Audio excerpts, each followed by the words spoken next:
Buenas noches a todos. Continuamos hoy con nuestra serie de conferencias de ocultismo práctico. Nuestro querido Enrique Sánchez, presidente de la Logia Blavatsky, va a continuar con este estudio hoy con la tercera parte. Bueno, muchas gracias y adelante, Enrique. Muchas gracias, Caro. Bienvenidos a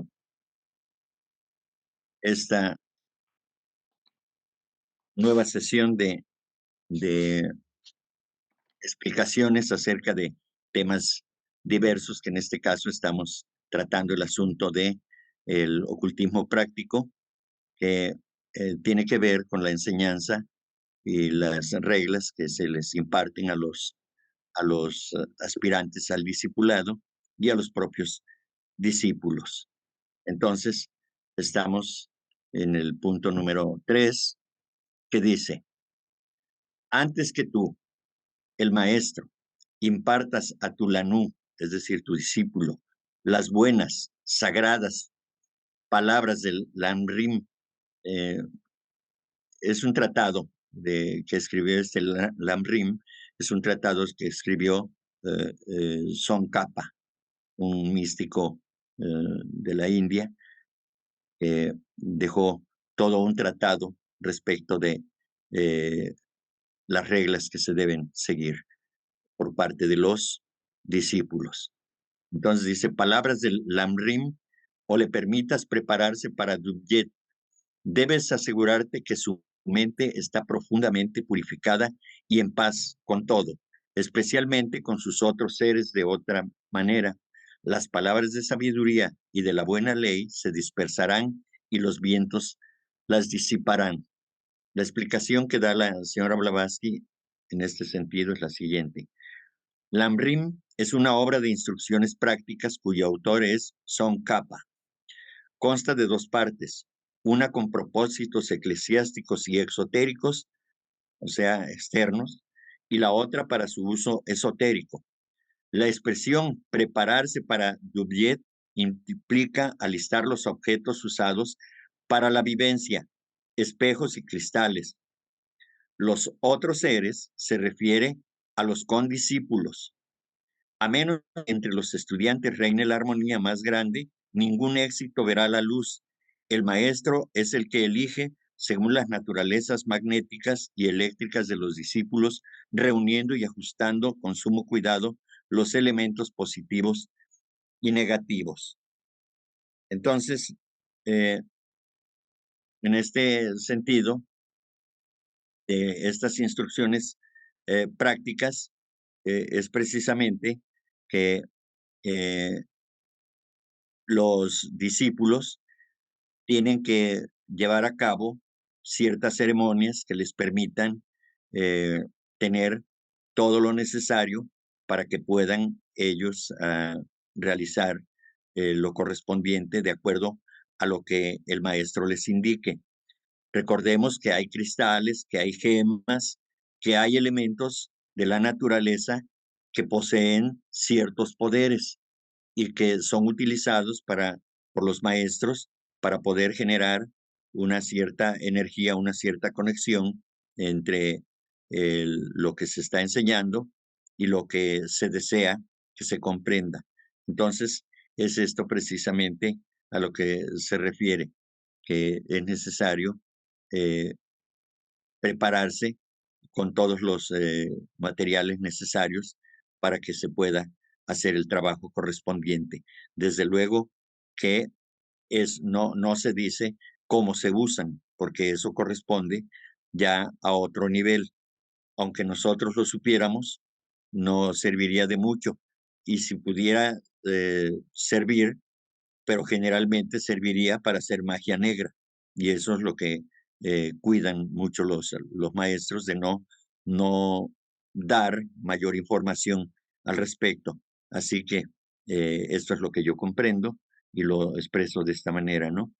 Entonces, cuando habla de los otros seres, que se refiere precisamente a los otros discípulos que están eh, prestos a recibir la enseñanza del maestro, pues forman parte de un mismo grupo. Cada uno de los maestros puede tener un cierto número de grupos perdón, de individuos, de personas que ya están aptos para poder iniciar el trabajo de alcanzar la comprensión de conocimientos internos, esotéricos, para que sirvan fundamentalmente al propósito de la elevación de la condición en la que se encuentra la humanidad. Esos conocimientos se transforman en poderes que habrán de manifestarse, pero para ponerlos al servicio de la causa, que es de la causa de los maestros, que es la causa de la evolución de la humanidad. Es para eso que se realiza esto precisamente. Y desde luego que eh, no es fácil llegar ahí, se requiere de ciertas condiciones. En la carta número 8, perdón, en la carta 49, el maestro le explica al señor Sinet: la verdad es que hasta que el neófito alcance la condición necesaria para ese grado de iluminación para el cual y por el cual tenga derecho y sea apto, la mayor parte, si no todos los secretos, son incomunicables. La receptividad debe ser igual al deseo de ser instruido. ¿Sí?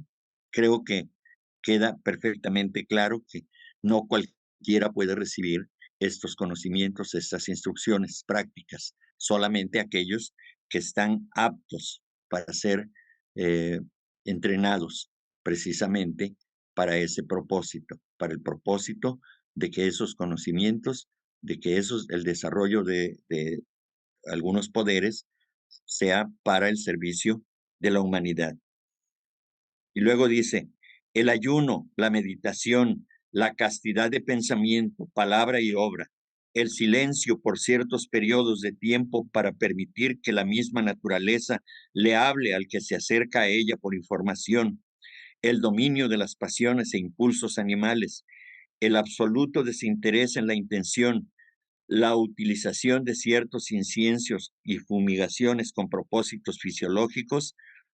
Todo eso ha sido publicado como medios desde los días de Platón y Jámblico en el occidente y desde las épocas mucho más remotas de nuestros rishis indos. ¿Cómo debe cumplirse con todo esto para que se ajuste a cada temperamento individual? Es naturalmente un asunto de su propia experimentación y del vigilante cuidado de su tutor o gurú. Entonces, vean ustedes cómo se va realizando este trabajo de manera muy cuidadosa, siempre bajo el ojo, digamos, severo de la mirada del maestro, para que no haya ningún error, porque los maestros no van a trabajar en vano, no van a gastar su energía para que los discípulos hagan tonterías, cometan errores. Eso no. Todo se prepara debidamente para que eh, se den las condiciones y los resultados tal como está planeado por parte del maestro. Desde luego que podemos decir que el maestro tiene la ventaja de que puede ver clarividentemente todo esto. Pues sí, precisamente para eso son esos poderes, no para usarlos para su beneficio, sino para beneficiar a aquellos que están bajo su cuidado, ¿sí? Porque recordemos que una vez de que el maestro acepta como discípulo a un individuo, a un ser humano, a un hombre que ya ganó ese derecho, el karma del maestro y el karma del discípulo son uno mismo. Entonces, eso es parte de esta enseñanza. ¿Sí? Adelante. Durante sus estudios, los upasakas, o sea, los discípulos, deben permanecer unidos como los dedos de una mano. Imprimirás en su mente que cuanto perjudica a un, no ha de perjudicar a los demás. Yo creo que quiere decir a uno, que cuando perjudica a uno, ha de perjudicar a los demás, y si la alegría de uno no tiene ningún eco en el pecho de los otros, implica que carecen las condiciones necesarias y por lo tanto es inútil seguir adelante. La explicación es la siguiente. Esto casi no sucede si la elección preliminar tuvo lugar en consonancia con los requisitos magnéticos. Se sabe que ciertos chelas o discípulos, aún con perspectivas prometedoras e idóneas para recibir la verdad, debieron esperar años a causa de su carácter y la imposibilidad que sintieron de ponerse en armonía con sus compañeros.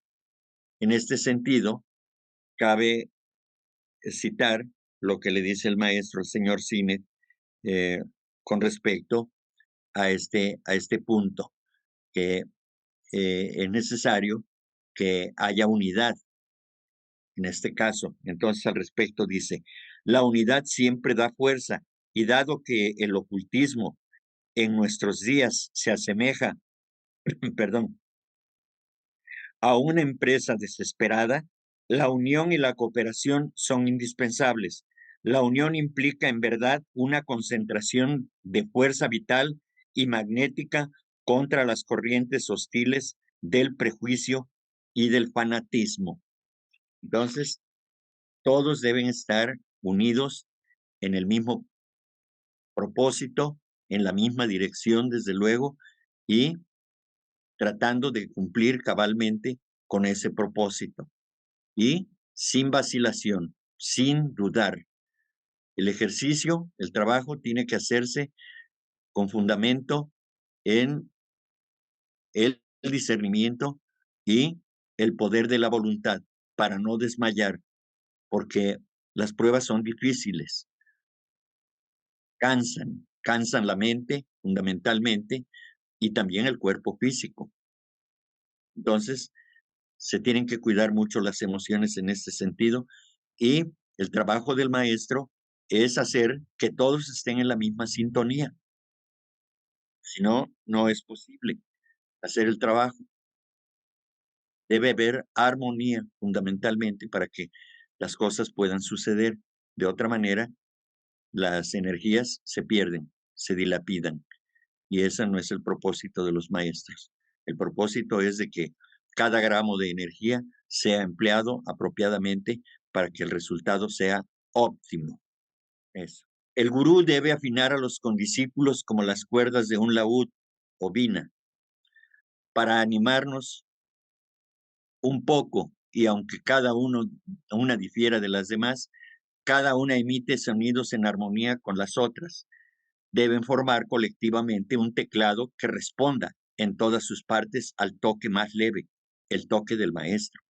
Entonces, sus mentes se abrirán a las armonías de la sabiduría, vibrando en modulaciones de conocimiento a través de todas y cuyos efectos deleitarán a los dioses que presiden, es decir, ángeles tutelares o custodios, y resultarán útiles para el Lanú o discípulo. Así, la sabiduría se esculpirá para siempre en sus corazones y la armonía de la ley jamás será perturbada. Entonces, aquí diremos que efectivamente cada alma tiene su nota particular y se manifiesta a través de sus acciones.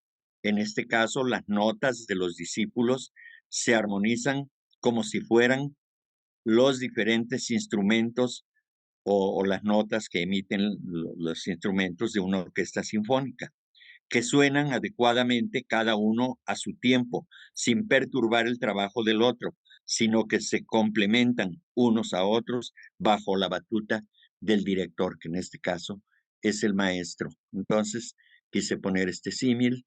Creo que esto nos aclara cómo debe actuar cada uno de los discípulos para este propósito, que todo sea armónico, que todo que todos actúen o cada uno actúe en el momento que deben actuar, si deben actuar al unísono, al mismo tiempo, con los otros, con los condiscípulos, entonces se tiene que hacer de esa manera. De otra manera no habrá, perdón, el resultado que se busca. Entonces, el propósito es de que esta sabiduría quede bien grabada, no solamente en la mente del hombre, sino que fundamentalmente en su corazón, en el centro del corazón, no del corazón físico, sino del corazón espiritual. A eso se refiere, que debe de quedar esculpido, grabado en el corazón espiritual de cada ser humano que esté en esas condiciones del discipulado. Aquellos que desean adquirir el conocimiento que conduce a los siddhis o poderes ocultos deben renunciar a todas las vanidades de la vida y del mundo. He aquí la enumeración de los siddhis. Entonces, esta es la parte más larga que van a escuchar y se los voy a leer. Esto lo obtuve esta información de los Yoga Sutras de Patanjali, con los comentarios de Clara Cott. Entonces dice, no diré más sobre los sutras del libro tercero, sino meramente enumeraré algunos de los siddhis, o poderes, en este caso, que pueden desarrollar el yogi o meditador. Nos recuerdan los cuentos de hadas, que yo sospecho son realmente fábulas antiguas que esconden verdades ocultas, como en Alicia en el País de las Maravillas. No deben tomarse literalmente. Describen en lenguaje figurado algunos poderes espirituales. Esta es una nota del traductor. Entonces, estos siddhis o poderes a los que se refiere el, el, el párrafo en cuestión es, uno, el conocimiento del pasado y del futuro, o sea, personas que puedan tener esa capacidad de poder ver el pasado y el futuro y conocerlo desde luego. ¿Sí? Comprensión del lenguaje de todas las cosas vivientes, o sea, de las piedras, de los árboles, de los animales. Ese poder, ese poder existe según lo que se nos dice en la literatura teosófica y bajo la enseñanza de los maestros, desde luego. El recuerdo de nacimientos anteriores. Conocer y comprender los pensamientos de otros. Esto, desde luego, es una tentación para aquellos que creen que la sociedad teosófica y dado que estudiamos este tipo de cosas, alguien pueda preguntar, ¿cómo puedo desarrollar ese poder para comprender los pensamientos de otros? Eso, por supuesto, que no se los vamos a dar aquí, porque en mi caso ni lo sé, pero es muy peligroso para el, el, el que escucha, para el que está en una sesión como esta, que pues quisiera intentar uh, desarrollar ese poder con propósitos egoístas. Eso sería catastrófico para su vida espiritual. Entonces, nada recomendable, por supuesto. El poder de hacer invisible el cuerpo, también ese es otro asunto. Me hago invisible para que pueda robar o para hacer otro tipo de acciones egoístas y burdas, groseras, por supuesto. Saber la hora de la muerte de uno mismo, pues tampoco eso. No cualquiera puede desarrollar eso. Eso no se le permite a cualquiera porque imagínense, si no está preparado, si ya sabe la hora en que va a morir, es como el sentenciado a muerte, pues que ya está contando las horas y los minutos y en lugar de ponerse a trabajar, está pensando en el momento en que va a terminar su vida. Y eso no es nada útil, desde luego. El conocimiento de cosas sutiles, ocultas o remotas por medio de la luz interna. ¿Sí? Esto solamente está reservado para aquellos que harán buen uso de ese poder. Conocimiento de planetas y estrellas. Muy bien, hoy en día podemos, a través de la astronomía y de sus aparatos poderosos, pues conocer algunas características físicas solamente, pero no sabemos nada de la cuestión espiritual que reina en cada uno de esos mundos, cada uno de esos planetas, en cada uno de esos estrellas o soles, ¿no? No sabemos qué es lo que contienen, en qué etapa de su evolución está en cada uno de ellos, porque todo evoluciona. Bien. Conocimiento de la estructura y poderes del cuerpo. Eso también, porque el cuerpo a pesar de que es el vehículo más tosco, que es de materia y del cual se sirve el espíritu para manifestarse, también tiene sus poderes, ¿sí? El poder de Kundalini, por ejemplo, ¿no? El poder de pensar a través del cerebro, ese tipo de poderes, ¿no? Utilizar la fuerza y todo ese asunto. Entonces, ese conocimiento, eh, como ya he dicho, pues está reservado para aquellos que ya pueden contenerse, porque saben que hacer uso desmedido para perjudicar a otros, eso genera mal karma, por supuesto. Y quien está en la condición de discípulo, pues no tiene necesidad de estar pensando en ese tipo de situaciones que perjudiquen a los demás. Otro poder es a desarrollar es la cesación del hambre y la sed. Por ejemplo, el caso de Teresa de Newman. No conozco el caso, desde luego, pero se supone que eh, realizó acciones que eh, le permitieron controlar el hambre y la sed porque haya estado en alguna condición, digamos, comprometida para, para su persona. Inmovilidad del cuerpo, o sea, paralizar el cuerpo a, a voluntad, también es otro poder que se puede desarrollar. Comprensión de todas las cosas por medios de la intuición. Desde luego que para poder comprender a ese nivel es necesario tener desarrollado el sentido de la intuición el principio intuitivo. La intuición es la razón pura. Cuando alguien es intuitivo, no necesita explicaciones, ya sabe de qué se trata sin ninguna explicación. Bien, otro poder, conocimiento de la naturaleza de la conciencia aparte de sus vestiduras. Toda experiencia personal existe para bien del hombre espiritual, el ser. Así que meditando sobre esa experiencia, para su bien, llega al conocimiento de sí mismo. Otro poder, esplendor del mismo cuerpo físico, es decir, exaltarlo, elevarlo a su más alta expresión de salud, por ejemplo, en este caso. Otro, audición espiritual por dominio sobre Akasha. Akasha es esa sustancia, esa materia que está en todo el universo, incluyendo a nuestro planeta, ¿sí? Y que es el, digamos, el portador del sonido, vamos a decirlo de ese modo, ¿sí? Caminar por el espacio, por ejemplo, cuando el Señor Cristo se dice en los evangelios que caminaba sobre las aguas, ¿verdad? Y eso tiene que ver con el dominio de los reinos elementales, ¿sí?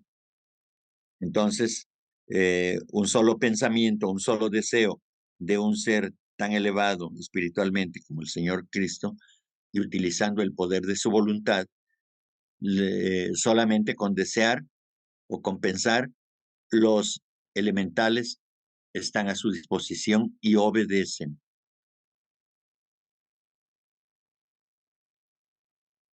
Perfección del cuerpo en belleza y vigor también eh, es otro poder que se requiere para tener la posibilidad de realizar un trabajo extenuante en servicio a la humanidad. Es necesario tener una salud perfecta y desde luego la salud perfecta solamente tiene cabida en un cuerpo perfecto, ¿sí? Y también eh, que sea perfección en belleza y vigor, dice aquí. Entonces, también, eh, además de poseer salud, además debe poseer belleza en este sentido. Y no solamente belleza espiritual, sino belleza física también, porque en la medida que se van desarrollando los seres humanos espiritualmente, también el cuerpo físico se va desarrollando y se va armonizando y entonces las facciones, las líneas corporales también se van sutilizando y se van haciendo más bellas cada vez. La belleza de los rostros que nos presentan de los maestros, no hay un solo rostro que, que nos diga, por lo menos hasta donde conozco, de lo que se nos ha dado a conocer, de que algún maestro tenga un rostro feo. Todos son rostros armónicos, precisamente. Bien, dominio sobre la materia y supremacía sobre todos los estados de existencia y de conciencia. Bueno, pues entonces, hablando de este dominio, pues ya es un superpoder que está por encima de todos los otros poderes que ya hemos comentado, ¿no? Porque es sobre los estados de existencia y de conciencia. Es volverse prácticamente un gran mago blanco, digamos, en este caso un adepto de la sabiduría divina y que tiene el poder de penetrar en estos estados de existencia y de conciencia. Bien, estos serían los principales de los que habla aquí, que hay que adquirir esos poderes para poder manifestarse, digamos, armónicamente frente al maestro de sabiduría, al gurú que habrá de enseñarle todas las verdades y todos los secretos de la naturaleza al discípulo.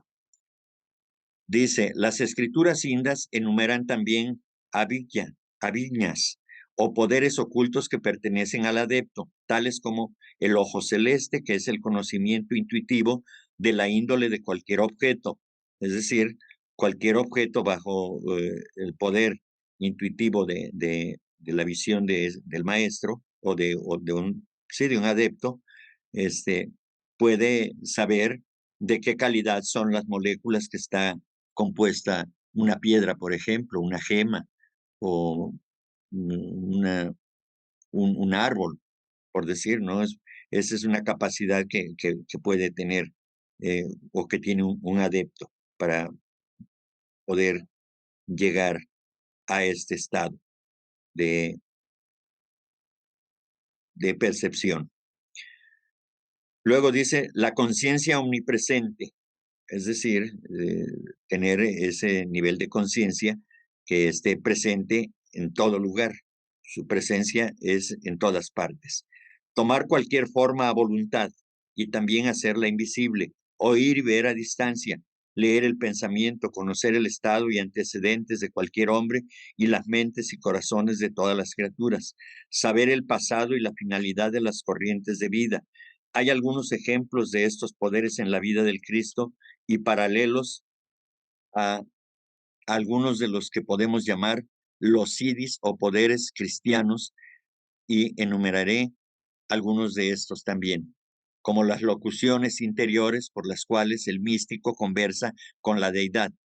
Ejemplos famosos de estas son los de la Dama Juliana de Norwich, Santa Catalina de Siena y Santa Teresa de Ávila, que ellas decían que sostenían un diálogo con Dios. ¿Sí? Bien. Otro, el olor de santidad. Cuando San Juan de la Cruz estaba meditando en la celda de su prisión, todo el campo en torno de la prisión se llenaba con el aroma de rosas silvestres. Hoy día, en cierto convento de Italia, las monjas pueden encontrar a la Madre Superior por el aroma de las flores, y la presencia de Santa Teresa de Lisieux es anunciada, anunciada a menudo por el aroma de rosas o violetas. Esta Teresa es la del niño, del niño Jesús, y la otra es Santa Teresa de Ávila. Bien, el poder de la levitación. En su meditación, San Francisco se elevaba a veces hasta la altura de las copas de los árboles, y Santa Teresa, la de Ávila, se sentía incómoda porque no podía evitar que su cuerpo se elevara al orar. Se sabe hoy de cierto sacerdote que tiene que poner plomo en sus zapatos para evitar que su cuerpo se eleve durante la misa. Recuerdo que el coronel Olcott nos contaba que cierto yogi le visitó y al caer en trance se elevó una buena distancia en el aire. El coronel tomó una vara y la pasó por debajo del yogi flotante para ver si tenía soportes invisibles, pero no sintió ninguno. El poder de las visiones. Casi todos los santos cristianos las tuvieron, los santos cristianos. El poder sanador. El gran ejemplo de este poder no fue solamente Santa Catalina, sino aquel simple santo, el cura de Ars. O sea, son seres humanos que ya han adquirido ese poder y que mayormente lo utilizan para el bien de la humanidad, con la imposición de manos o con una mirada, con una palabra, con un abrazo, en fin, hay, hay muchas maneras de desarrollar este poder sanador o la manifestación de este poder sanador, mejor dicho.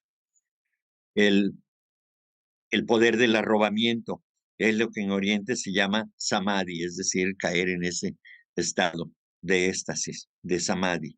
¿Sí? Y luego, leer en las mentes de otros. También eso fue en gran ejemplo el cura de Ars, que llamaba a personas de la larga fila que se formaban ante su confesionario y les decía lo que iban a confesarle. Y a veces les decía en el confesionario, pero no me has dicho tal y tal cosa. Es decir, que estaban mintiendo.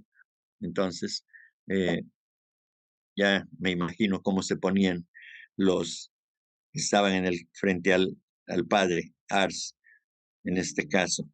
Luego, ver a los grandes seres, tales como Nuestra Señora, etcétera. Santa Teresa solía hablar muy familiarmente con Dios y hasta le objetaba a veces, o sea, discutía, no le, le objetaba, según ella, ciertas cosas de lo que estaba recibiendo como información y entonces no estaba de acuerdo y lo objetaba. Incorruptibilidad del cadáver. Tal fue el caso de Santa Teresa y también de San Francisco de Sales, cuyo cuerpo incorruptible se exhibe de vez en cuando, y Santa Bernadette, cuyo cuerpo fue exhumado muchos años después de su muerte y se encontró en perfecto estado de conservación. Esplendor. Muchos de los santos tenían un esplendor extraordinario, es decir, son capaces de hacer brillar su aura, ¿sí? Que pueda verse, que otros puedan verlo. Intuición. El santo indo Ramana Maharshi sabía a veces lo que les estaba ocurriendo a sus devotos sin que ellos se lo dijeran y les enviaba auxilio. Ese es el poder de la intuición. En todo caso, Patanjali precave al estudiante de que estos poderes son maravillosos para una mente extrovertida, pero son un estorbo para alcanzar la verdadera conciencia espiritual que está totalmente más allá de ellos. Y dice que en otro sutra que hay que superar toda añagaza y orgullo para que el apego a las cosas malas no resurja. Varios de los arhats del Buda desarrollaron estos poderes, pero el Señor jamás les permitía exhibirlos de ninguna manera. Patanjali dice, según un traductor, la virtud cobija al que es capaz de rechazar todos los poderes. Y en otro sutra agrega, cuando las vestiduras del espíritu han quedado completamente puras, es decir, libres de egoísmo y de personalismo, entonces la luz del espíritu puro puede resplandecer perfectamente y se alcanza la verdadera vida espiritual. El yo espiritual se ha unificado con la vida total del universo y por tanto es puro amor y verdad. Esto es en cuanto al desarrollo de los poderes, de las virtudes espirituales que han de ser utilizadas para el bien de la humanidad. Aquel que, habiendo desarrollado, aun si ser discípulo, habiendo desarrollado por un esfuerzo propio el poder de la sanación y cobra por ello, está atentando gravemente en contra de sí mismo, en contra del espíritu, porque todo poder que le es dado por sus esfuerzos a un ser humano debe utilizarlo para el bien de los demás, no para beneficiarse a sí mismo.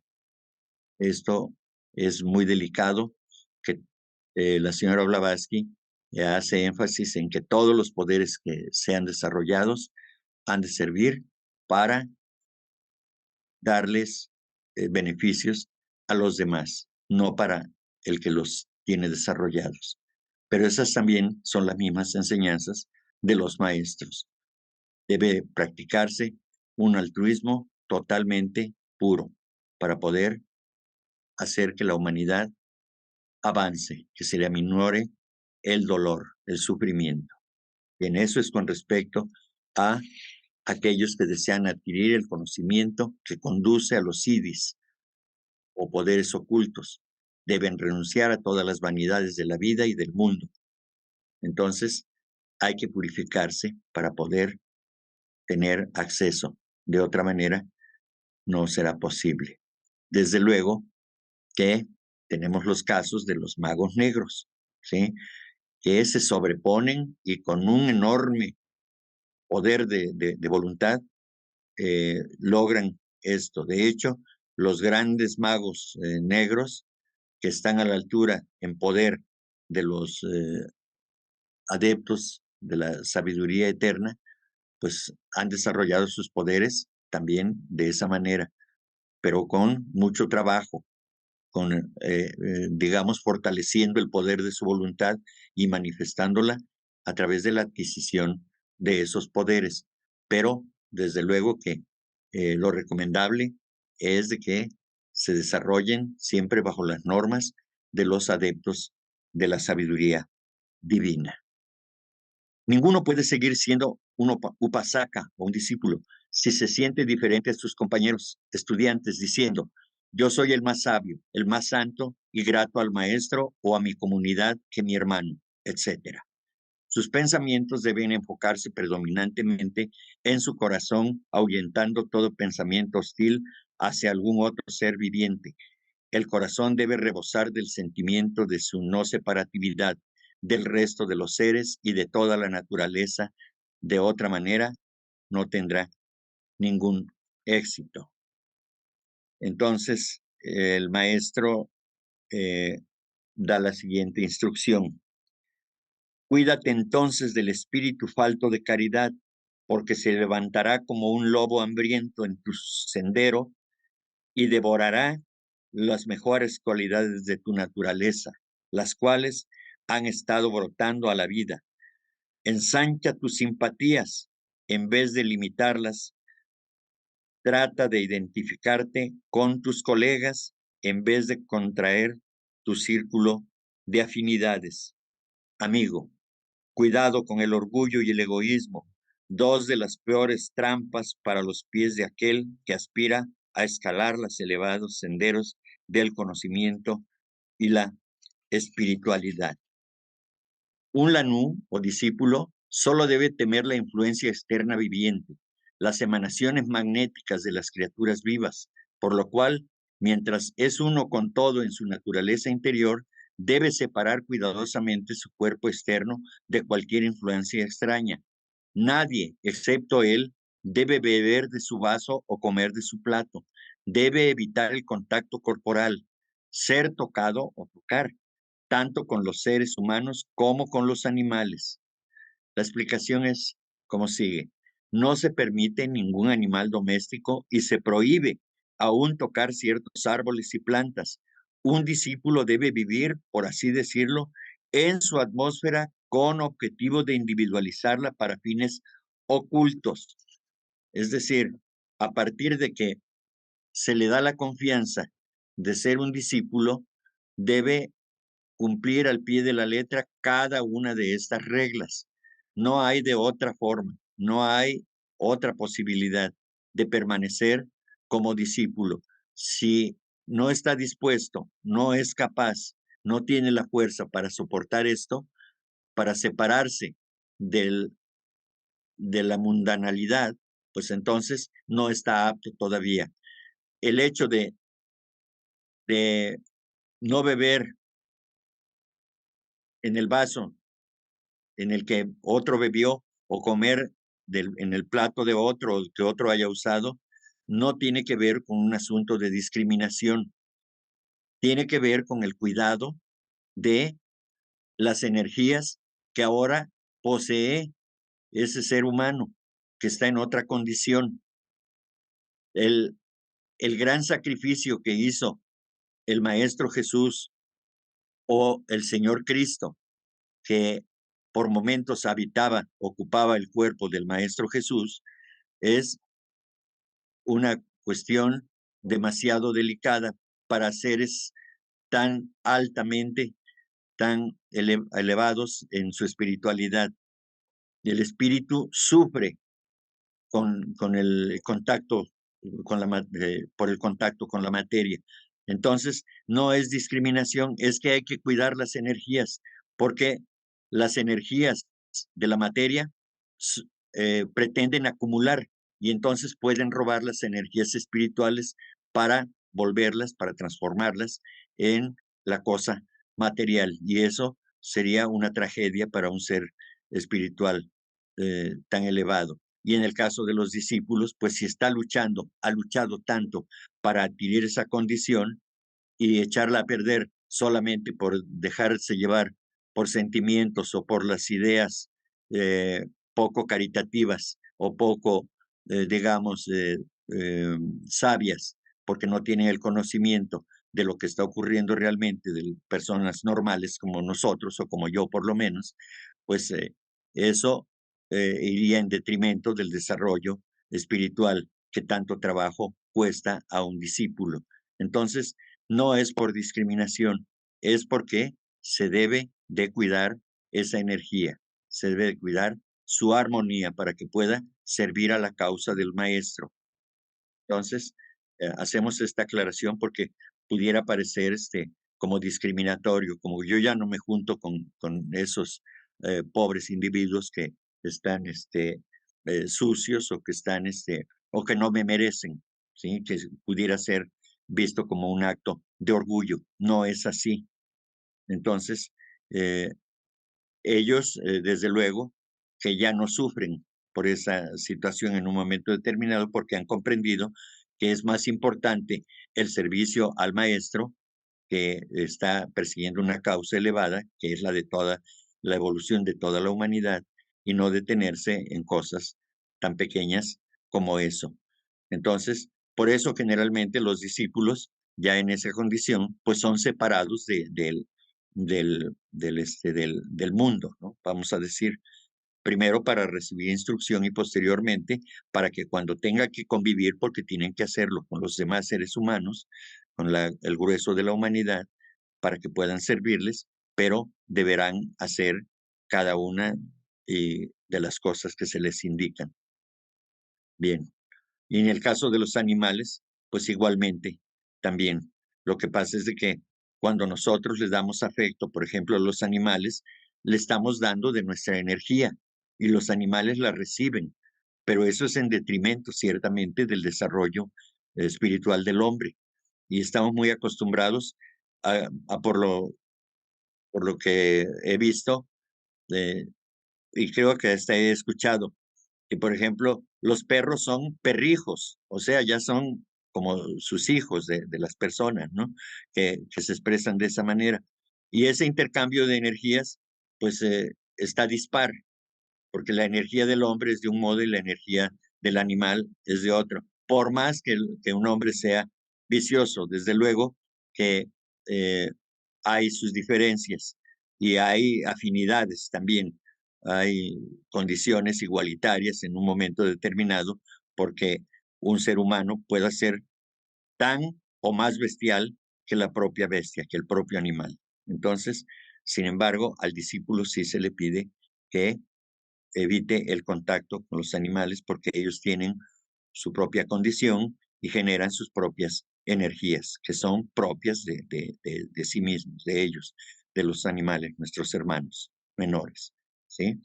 Entonces, todo esto es con objetivo de individualizar esa energía ¿sí? Para fines ocultos que van a ser utilizados para una causa elevada, espiritualmente hablando.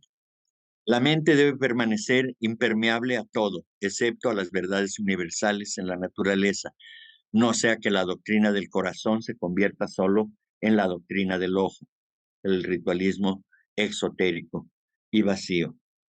En este caso, eh, me permito hacer la aclaración del término. Eh, Impermeable eh, es también embotado, ¿no? O sea, que da lugar a un funcionamiento psíquico amortiguado e insuficiente ante los estímulos ambientales, ¿sí? Entonces, la doctrina del corazón son las enseñanzas emanadas del corazón del señor Buda. Es la doctrina oculta, que también es equiparable a la doctrina de la compasión. La doctrina del ojo es obra de su cabeza, del señor Buda, o de su cerebro. Es una doctrina exotérica y significa dogma y letra muerta, ¿sí? Entonces, eh, de esto, desde luego, si quieren investigar más, está en La Voz del Silencio. Ahí vienen los correspondientes eh, versos o versículos donde se habla de esto precisamente y pueden ustedes profundizar más en este sentido porque es largo y no quisiera detenerme en esto y además es muy profundo. ¿Sí? Y desde luego que ahí está explicado por la señora Blavatsky y en el libro de los de la señora Annie Besant y el señor Leadbeater respecto del del ocultismo, que se llaman los libros, la serie se llama eh, Pláticas sobre el sendero del ocultismo. Ahí viene explicado esto de la doctrina del corazón y la doctrina del ojo también, por favor. El discípulo no deberá consumir ningún tipo de alimento animal, nada que tenga vida. No deberá usar el vino, las bebidas alcohólicas y ni el opio, ya que estos son como los lamajin, espíritus malignos, que se anclan en el incauto y devoran al entendimiento. La explicación es que se supone que el vino y las sustancias alcohólicas contienen y preservan el magnetismo negativo de todos los individuos que contribuyeron a su preparación, mientras la carne de todo animal mantiene las características psíquicas de su especie, de la especie animal a la que pertenezca. Y bueno, también se dice que eh, el alcohol, como en su condición de droga, hace del hombre un ser inmoral, y eso es en detrimento de el progreso espiritual de ese ser humano. Entonces, eh, todas las drogas ocasionan un mal, pero el mal mayor lo ocasiona el alcohol porque afecta la esfera moral precisamente.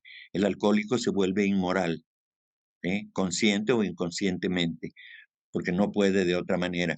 El alcohol proyecta al individuo a realizar cosas que en su estado normal o en su estado de cordura no lo haría. Pero una vez de que pierde el control de sus emociones y de sus pensamientos, el control mental, entonces puede hacer cualquier cosa, ¿sí? Desde eh, atentar contra sí mismo, que lo está haciendo, hasta atentar contra la vida de otros seres humanos. Entonces, es muy perniciosa esta, los efectos del alcohol, es muy pernicioso sobre, no sobre el cuerpo físico del hombre, que sí lo es, pero más allá, sobre el ser espiritual. Y de ello es responsable el ser espiritual, porque permite y sea que tenga fuerza para impedirlo o no, de todas maneras, él, el espíritu del hombre, es el responsable finalmente. ¿Por qué? Porque todo lo demás debe estar bajo su control, pero si no tiene la fuerza para hacerlo, pues es arrastrado a cometer este tipo de errores que son muy graves para el desarrollo espiritual del ser humano. Bien. Y en el caso de la ingesta de carne, pues siempre se ha dicho que por eso es más recomendable el vegetarianismo y que de esa manera, pues nuestras emociones se purifican y al purificarse las emociones, pues también los pensamientos tienen un efecto benéfico. Eso es la, los beneficios que se pueden obtener si no comemos carne. Bien. La meditación, la abstinencia en todo, la observación de todos los deberes morales, los pensamientos elevados, las buenas acciones y las palabras de alivio, la buena voluntad para todos y el completo olvido de sí mismo son los medios más eficaces para obtener el conocimiento y prepararse para recibir la sabiduría superior. ¿Sí? Entonces, eh, tiene como fundamento la la meditación. Y recordemos que la meditación fundamentalmente pone en contacto al, a la mente inferior con la mente superior, es decir, con el yo interno, con el yo espiritual. Y eso es algo que eh, es conveniente para el, para el discípulo. Seguir al pie de la letra cada una de estas reglas. Les voy a leer la escala de oro que me parece que tiene que ver con esto. La escala de oro es la que diseñó la señora Blavatsky con relación a todo este trabajo de los discípulos y del hombre en general, del ser humano en general.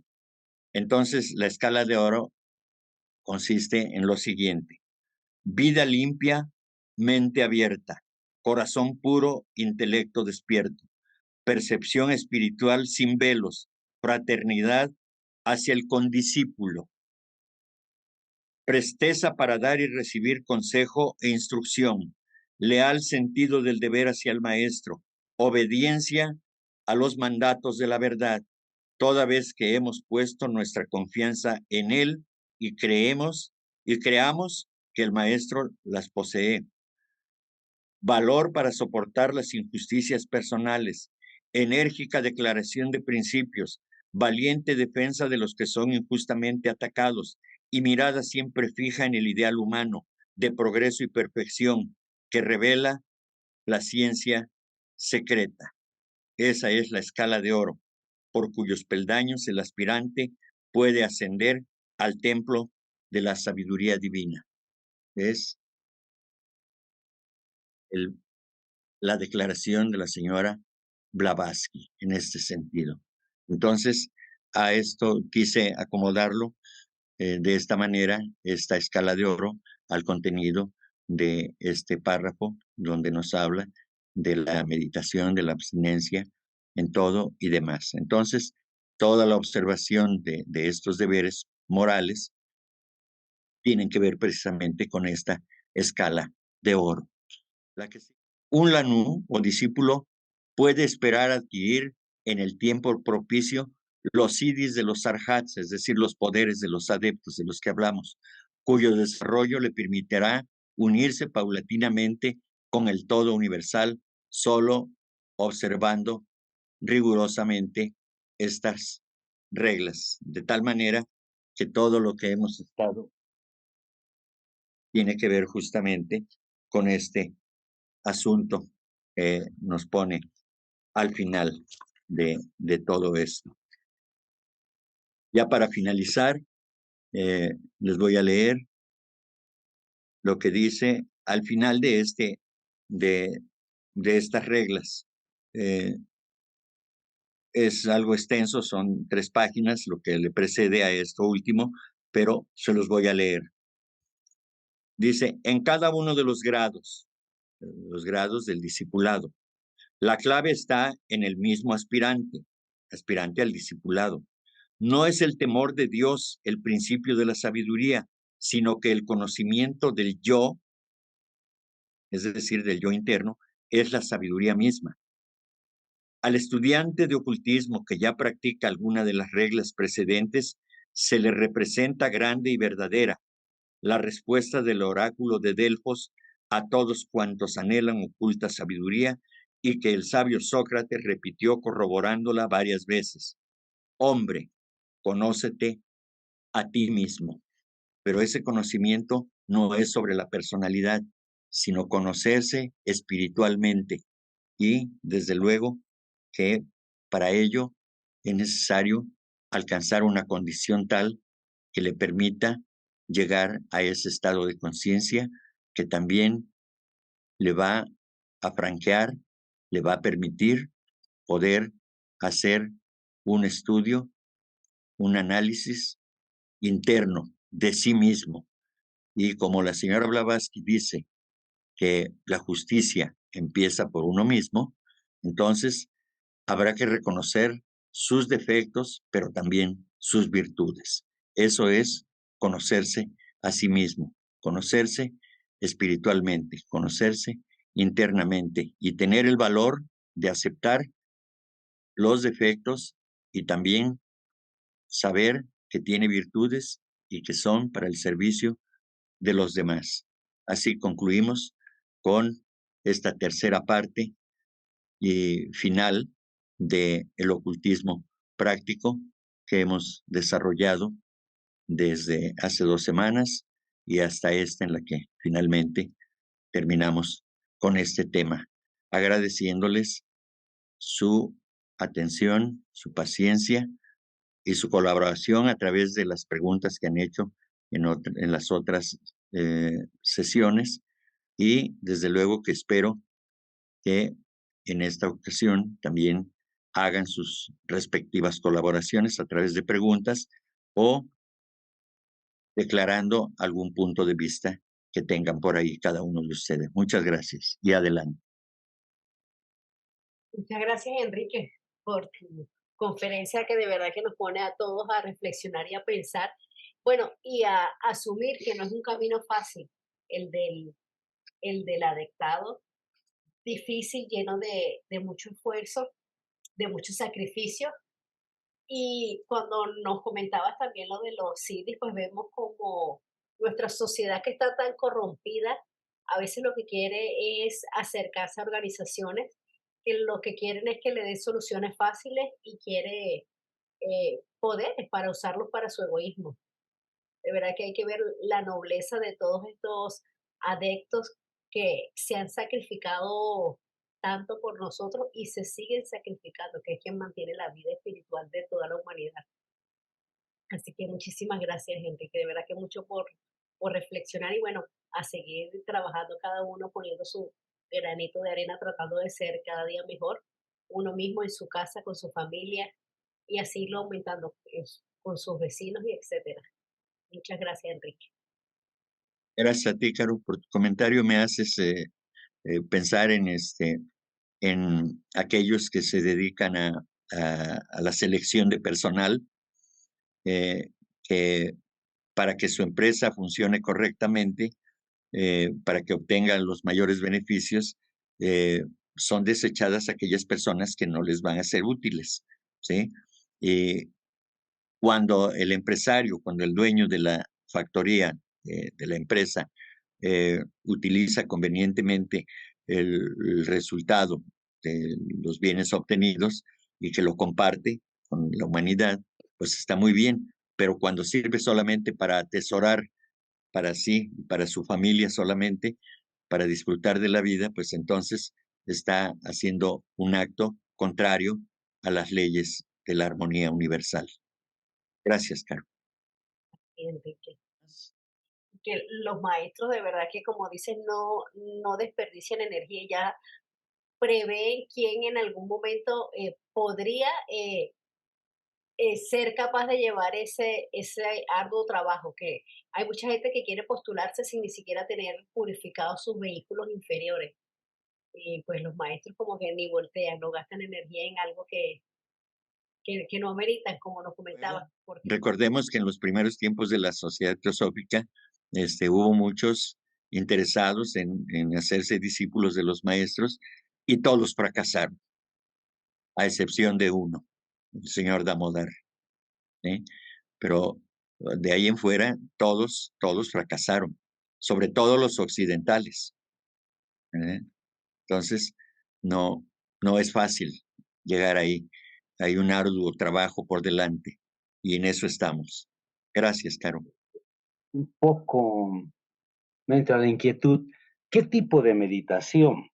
Porque resulta que incluso las mismas lecturas muestran también los peligros de la meditación cuando uno no está preparado. Por supuesto, uno tiene que hacer la purificación previa de muchas otras cosas, por ejemplo, el tema de actuar en la vida de una manera correcta, hacer la caridad, etcétera, ¿no? Pero el tema de la meditación un poco me llena un poco siempre de inquietud, el tema de hasta dónde ir, qué tipo de peligros hay. En el caso de ahora mismo La voz del silencio de Blavatsky, habla también un poco de ese tema, ¿no? No sé qué, no, cómo nos puedes ayudar un poquito a entender ese tema. Bien, ese asunto de ese término, meditación, se ha prestado para muchas cosas que están totalmente alejadas de lo que es la meditación. Y si he de utilizar un término combinado para darle significación, diré la meditación real, o sea, que es la verdadera, no debiera decirlo, porque la meditación es simplemente la meditación, es decir, es la acción de estar en el estado de conciencia de el yo interno. Es eso, es la meditación, es actuar a través del yo interno. Esa es la única meditación válida o real o verdadera. Todo lo demás son inventos de los seres humanos, que se, incluso hay un sistema que se enseña la meditación trascendental.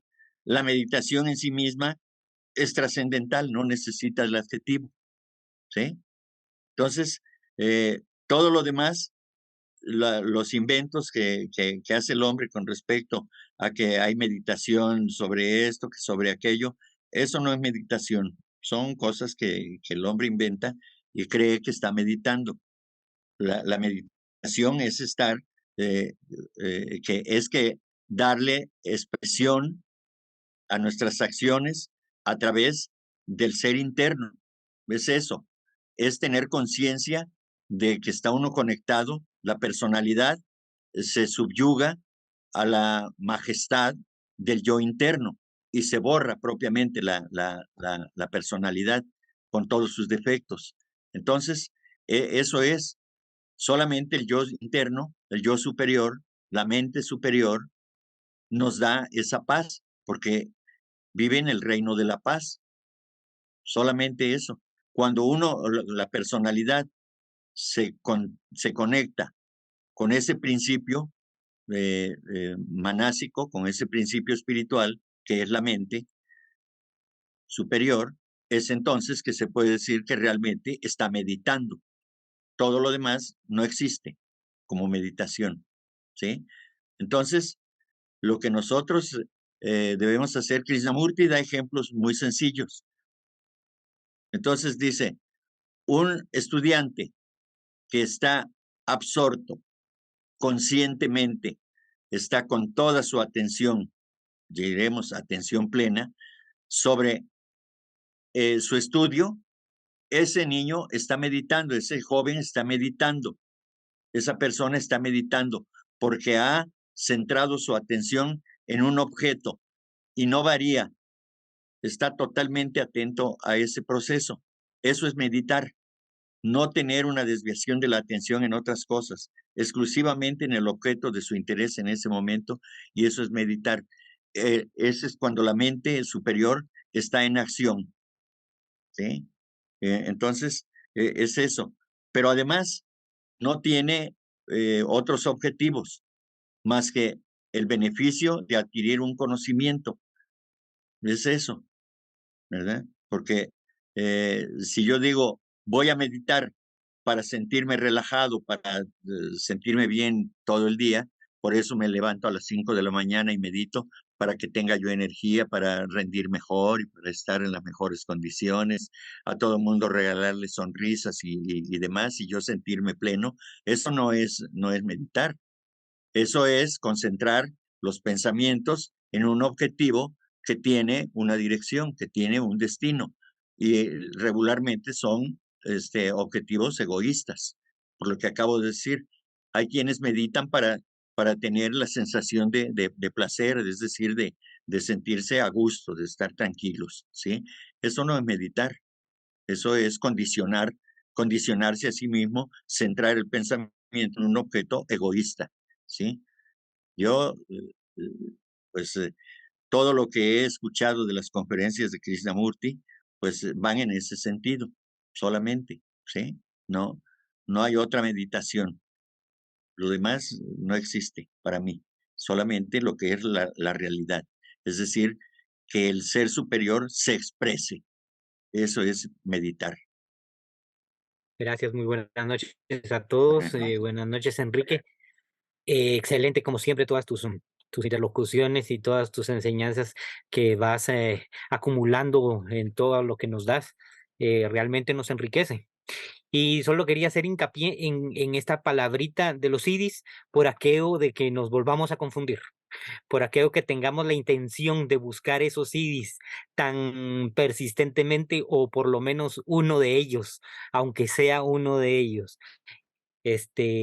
Bien lo decías en tu diapositiva, acá no me recuerdo el número, pero había un 6 por ahí, que era quienes deseen adquirir los CDs, precisamente al inicio, eh, han de renunciar a todas las banalidades o vanidades del mundo y de la vida, solo por empezar, solo para empezar ahí, renunciar a la vanidad de la vida y del mundo. Entonces, ya solo con eso nos da una idea de que el camino de un adepto es el camino de un arhat. El camino es muy difícil. No se puede, sin ser egoísta, querer, como tú dices, meditar, exactamente, ahí los tenemos en pantalla, ahí están los poderes ocultos, renunciar a todas las vanidades del mundo y de la vida. Eh, entonces, si nosotros logramos entender que la vanidad es muy, hasta comerse un helado es vanidad, pues, entonces vamos a renunciar a todas las vanidades, a todas las cosas pequeñitas, con el fin altruista de la humanidad y del bienestar del plan. Entonces, es un camino duro y difícil. No simplemente es de sentarse un día y decir, bueno, voy a buscar los CDs, porque eso no va a pasar de esa manera y tampoco la ST pues está con ese plan en su enseñanza. Realmente, como terminabas tú diciendo, acotando bien, el conocerse a sí mismo, si tuviéramos la capacidad de entender el poder que despierta conocerse a sí mismo, solo con eso tendríamos poderes incalculables, porque eso nos abre las puertas de nosotros y de nuestra comunicación con nuestro yo superior. Era simplemente mi comentario, pero agradeciéndote casi como todos los días que te escucho, todas tus palabras. Muy amable. Yo sí, sí, insistiría en que si quieren aclarar más sus ideas acerca de lo que es la meditación, busquen eh, los videos que existen en YouTube, que son de Krishnamurti. Eh, a veces, en mi caso, tenía yo que repetirlo una y otra vez para poder comprender o regresarlo a algunas frases que expresaba, sobre todo porque yo no sé inglés, y entonces busco aquellos que tienen traducción, ya sea verbal o por escrito, y entonces a veces tengo que regresarme para volver a tratar de comprender lo que está diciendo el señor Krishnamurti, ¿no?, en el video. Entonces, el señor Krishnamurti, recordemos que igual que la señora Blavatsky, sus declaraciones son contundentes cuando trata de estos temas, porque no es un asunto de juego, es un asunto serio. Y entonces, precisamente por eso parecen palabras severas, frases severas, y lo son, para los oídos castos, pero caen bien para aquellos que están dispuestos a seguir el camino, porque es una ayuda, es un apoyo que están recibiendo de quien está dando la enseñanza. Pero eh, si, si nos parece dura la enseñanza, pues entonces no es nuestro momento. Pero, pero sí, es importante que sepamos que hay seres humanos como el señor Krishnamurti, la señora Blavatsky, que aunque parece que nos regañan, pero no es eso, es que nos llaman la atención porque hay que tener mucho cuidado. Jugar con las cosas del espíritu no es algo gracioso o algo que pueda llevarnos al disfrute sin tener consecuencias tremendas, fuertes, duras para nuestra vida espiritual. Entonces, yo sí les sugiero que para eh, adentrarse más acerca del concepto que tiene el señor Krishnamurti respecto de la meditación, busquen sus videos. Hay videos cortos de 5 minutos, hay de 15 minutos, hay de 1 hora o de más de 1 hora, pero ahí están y ahí aclara perfectamente lo que significa, lo que es realmente la meditación para él, desde luego. Y es un señor al que, bueno, pues ya algunos de nosotros conocemos de su historia, que incluso equivocadamente la señora Annie Besant y el señor Leadbeater pensaron que era la encarnación del Cristo nuevamente, ¿no? Nada de eso. Simplemente un discípulo es un discípulo como la señora Blavatsky también, y que vino a, después de ese mensajero de los maestros llamado Elena Petrovna Blavatsky, también al mismo tiempo ya estaba por venir el nacimiento de Krishnamurti para ampliar todos los conocimientos que sobre la mente, porque él se centra mucho sobre la mente, ¿no? Todo sobre el pensamiento y demás, ¿no? Desde luego que eso implica situaciones de la esfera moral, ético y espiritual, ¿no? Entonces, son, digamos, los agentes de los grandes seres o de la llamada logia blanca, de los adeptos de la sabiduría, que son sus discípulos y que son enviados a cumplir en un momento determinado del desarrollo de la humanidad un papel que permita al hombre ir comprendiendo estas grandes verdades. Para eso están estos grandes seres. Sí, buenas noches, hermanos. Hermano Enrique, a mí me sirve mucho estos comentarios, este tema que tú nos expones referente, ¿verdad? O sea, ya es muy delicado, ¿verdad?